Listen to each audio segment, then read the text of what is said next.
بسم اللہ الرحمن الرحیم الحمد للہ رب العالمین والصلاة والسلام علی النبی الکریم وعلی آلہ واصحابہ اجمعین، اما بعد۔ 10ویں محرم اہل وعیال کے ساتھ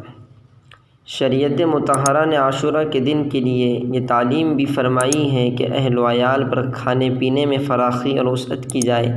تاکہ اس پر تمام سال برکت رزق کے دروازے کھول دیے جائے۔ اس ماہ کی برکت و عظمت اور فضائل کا تقاضا یہ ہے کہ اس مہینے میں زیادہ سے زیادہ عبادات میں مشغول ہو کر تجلیات رحمانی کا بڑا حصہ حاصل کیا جائے، مگر ہم نے محرم الحرام کے مہینے اور خاص طور پر 10ویں تاریخ میں طرح طرح کی خود تراشیدہ رسومات و بدعات کا اپنے آپ کو پابند کر کے بجائے ثواب حاصل کرنے کے الٹا معصیت اور گناہوں میں مبتلا ہو کر ہلاکت کا سامن فراہم کر لیا۔ خوب سمجھ لینا چاہیے کہ ماہ محرم کی فضیلت کی وجہ سے جس طرح اس میں عبادت کا ثواب زیادہ ہوتا ہے، اسی طرح اس ماہ کے اندر گناہوں میں ملوث ہونے کے وبال کے بڑھ جانے کا اندیشہ ہے۔ اس ماہ میں جن کاموں کی ہدایت پیغمبر صلی اللہ علیہ وسلم نے کی ہے وہ دو ہیں، ایک 9ویں 10ویں یا 10ویں 11ویں محرم کا روزہ جو کہ سنت ہے،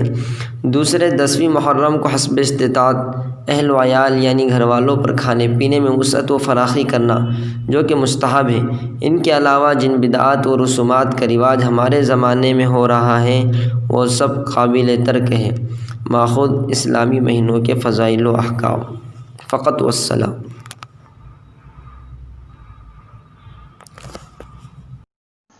شامل